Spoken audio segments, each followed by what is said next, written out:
할렐루야. 오늘도 주님을 찬양합니다. 저는 주선교회와 1966 큐티 선교회를 섬기는 손태정 목사입니다. 여러분 크리스마스 잘 지내셨는지요? 우리가 인생 가운데 사는 게 다들 비슷합니다. 솔로몬도 3000년 전에 솔로몬도 세상을 돌아보니까 바로 그 세상이 오늘과 같은 똑같은 세상이다라고 하는 것을 우리가 전도서를 묵상하다 보면 잘 알 수가 있죠.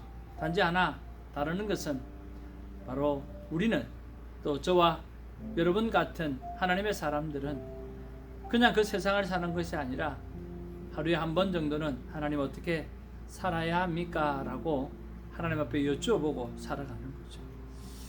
하루에 한 번은 하나님을 만나서 하나님 앞에 우리의 삶의 방향에 대해서 여쭈어보는 것, 바로 이 시간이 그들과 세상과 다른 삶을 살게 한다 생각이 듭니다. 오늘도 하나님 앞에 삶을 어떻게 살아가야 될지 한 번씩 다 여쭈어보면서 누구보다 행복한 삶을 살아내는 우리가 되어지기를 바랍니다. 제가 하나님 앞에 물어보았던 26일 날 월요일 날 하나님 앞에 물어보았던 말씀이 있습니다. 전도서 9장 1절 10절 말씀 중에 9절이 제 말씀 가운데 와닿았는데요. 내가 사랑하는 아내와 함께 즐겁게 살지어다 라고 하는 것이었습니다. 이걸 생각하면서 내 아내를 어떻게 사랑할까, 또 어떻게 사랑을 표현할까 라고 하는 생각을 하게 되었고, 또 하나님 앞에 여쭤보았을 때 하나님께서 사랑은 필요를 채워주는 거니까 아내가 어떤 필요가 있는지를 한번 생각해보고, 그리고 또 아내에게 필요를 한번 구해보면 어떻겠느냐라고 하는 마음을 주셨어요. 그래서 사랑은 필요를 채우는 것이고 어떤 필요가 있는지 한번 물어보는 시간을 가져보려고 생각했습니다.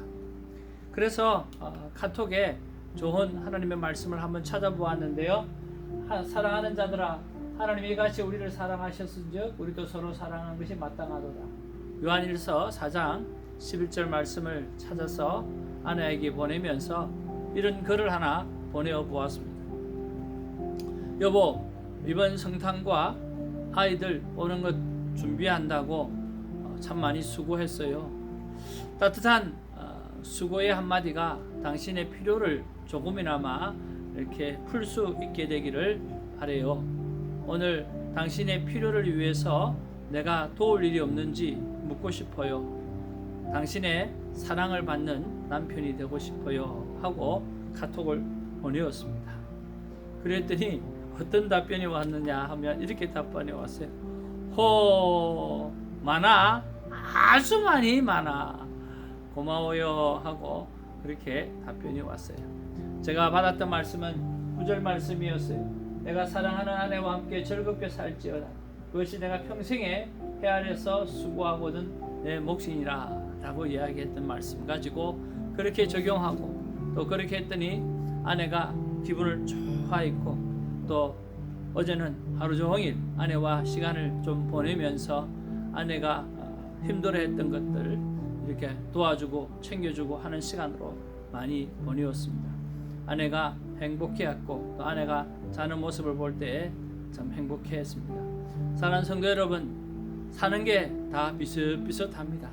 그런데 하나님 앞에서 어떻게 오늘 주어진 삶을 살아갈까요? 라고 한번 물어보시고, 그리고 마음에 주시는 마음대로 한번 살아가 보시기를 바랍니다. 자, 오늘도 큐티를 시작할 때 구주를 생각만 해도 이렇게 좋은데 주님 얼굴 보면 얼마나 좋겠는가 라고 하는 찬양 올려드리고 시작하기를 바라고요. 하나님께서 우리를 먼저 사랑하셨다라고 하는 사랑의 고백들 먼저 들으시고, 그리고 우리가 또 사랑을 고백하고, 그리고 큐티 타임, 정말 성경 공부가 아닌 하나님과 만남의 시간을 가지게 되기를 주님의 이름으로 축복을 드립니다. 오늘 본문 말씀은 전도서 9장 11절에서 18절 말씀입니다. 오늘 말씀에 보면 여러 가지 말씀들이 있는데 11절에 보니까 내가 다시 헤아려서 보니라고 말하고 있어요. 다시 한번 내가 또 한번 연구를 해보니까, 다시 한번 또 세상을 바라보니까 이렇더라 라고 하는 거죠. 빠른 경주자들이라고 선착하는 것이 아니고, 또 용사들이라고 전쟁에서 승리하는 것도 아니고, 지혜자들이라고 음식물을 얻는 것도 아니고 명철자들이라고 재물을 얻는 것도 아니고 지식인들이라고 은총을 입는 것도 아니니 너는 시기와 기회는 그들 모두에게 임함이라. 그렇게 되어져 있고요. 또 15절에 보니까 그 성읍 가운데에 가난한 지혜자가 있어서 그의 지혜로 그 성읍을 건진 그것이라. 그러나 그 가난한 자를 기억하는 사람은 없었도다. 그러므로 내가 이르기를 지혜가 힘보다 나으나 가난한 자의 지혜가 멸시를 받고 그의 말들을 사람들이 듣지 아니한다 하였더라. 그러니까 전반적으로 보니까 솔로몬이 세상을 바라보니까 원하는 대로 뜻대로 되는 게 아니라고 하는 거죠. 그래서 저도 제목을 한번 세워봤는데요. 내 뜻대로 안 된다면 이라고 제목을 한번 세워보았습니다. 그렇습니다. 오늘 본문의 말씀을 보니까 내 뜻대로 되는 게 없어요. 그래서 하나님 내 뜻대로 안 된다고 하면 제가 어떻게 살아가야 됩니까? 라고 하는 그런 묵상 질문을 올려보았습니다.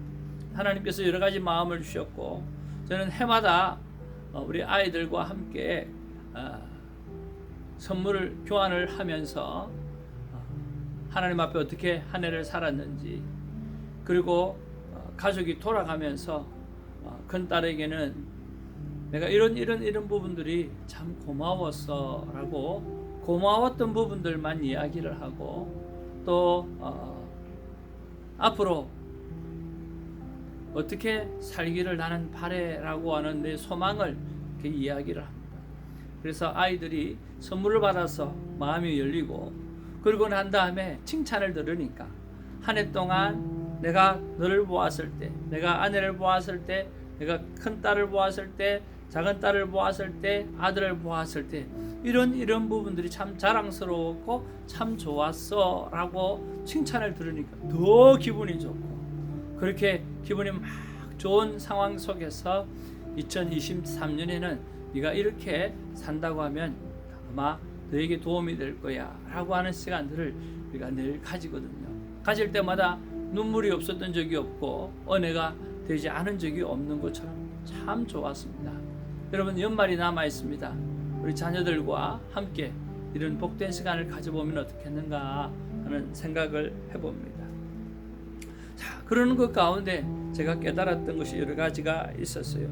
내 뜻대로 안 된다라고 하는 거죠. 돌이켜보면 내 뜻대로 된 것이 별로 없고 하나님께서 원하시는 대로 하나님의 뜻대로 이루어 가셨구나 라고 하는 것을 우리가 발견할 때가 많이 있지 않습니까? 그렇다고 한다고 하면, 내 뜻대로 안 된다고 한다고 하면 어떻게 살아가야 될까 라고 했을 때 첫 번째로 선입견을 버려야 되겠다는 생각이 들었어요. 내가 판단하고 내가 결정해 버려 가지고 그것 때문에 힘들어했던 시간들이 참 많이 있거든요. 그래서 선입견을 버려야 되겠다. 뭐든 내가 판단하거나 결정하지 말아야 되겠다.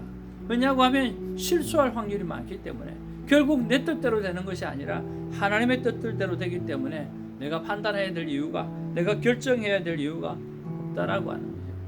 그러면서 이런 생각을 해보았습니다. 예수님도 정말 자기 뜻대로 안 된 것 같다는 생각이 들어요. 12명의 제자를 키우시면서 3년 동안 먹고 입히고 같이 가시고, 그리고 또 진리만 이야기하시고, 그리고 놀라운 기적도 많이 베풀어 주셨음에도 불구하고 십자가에 달려 돌아가실 때는 아무도 나타나지 않았잖아요. 그런 거 보면 예수님은 얼마나 속상하셨을까라고 하는 생각도 해보고, 예수님도 예수님의 말대로 예수님의 진리대로 뜻대로 제자들이 안 따라왔다라고 하는 거죠. 그렇지 않나요? 그러면 바꿔 이야기해서 예수님도 진리만 말하고 놀라운 능력도 가져서 행하시는 것을 보여주었음에도 불구하고 예수님 말한 대로 안 살아가는 그런 제자들을 바라보면서 참 답답해했을 수도 있는데, 그런데 예수님은 그럼에도 불구하고 그들을 향해서 3년 동안 함께하며 가르치고 보여주는 일을 멈추지 않았잖아요. 근데 어떤 일로 통해서 성령이 역사하시고 난 다음에 그들은 변화가 되어졌고 예수님보다 더 큰 일을 감당할 수 있는 능력자가 되어졌다라고 하는 사실을 생각해 보면서, 그래, 예수님의 제자들도 예수님의 말도 안 듣는데 어떻게 내 말을 듣겠냐. 그렇지만 하나님이 주신 메시지라고 한다고 하면 전하는 일은 끊임없이 계속하자. 그래서 어느 날 어느 순간 하나님의 성령이 임하면 그가 변화되겠지라고 하는 그런 마음을 가지고 살아야 되겠다는 생각을 가졌습니다. 그래서 오늘 어떻게 하든지 간에 지금 내 말을 듣지 않는 것 같지만 하나님의 뜻을 구하고 또 하나님이 뜻을 구하고 난 다음에 주신 생각대로 행하고 그러고 나서는 하나님 앞에 맡겨버리는 삶을 살아야 되겠다.